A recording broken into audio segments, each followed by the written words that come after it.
Yang anehnya dulu kita cuman kok bisa tahan makan telur bebek direbus 5 biji 2 hari 2 malam dalam perjalanan naik bukit turun bukit, nggak ada minum, nggak ada apa, mau beli nggak ada gede, mau jual pun nggak ada yang beli. Kayak mana dulu? Kok bisa tahan? Insya Allah. Minum air di jalan dengan anak saya, si kakak nggak ngerti dulu bahasa Aceh. Orang dia bilang tepat. Dia kalau naik kan nggak bisa naik lagi kan gini tingginya kita naik. Tahu kalau gempang tahu kayak mana tinggi. Mak kakak nggak bisa rem lagi, mama kakak nggak bisa rem lagi.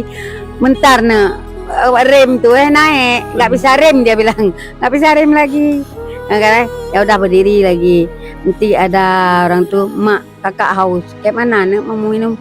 Ada air dari pinggir jalan tuh, ada air turun dari apa gunung-gunung tuh.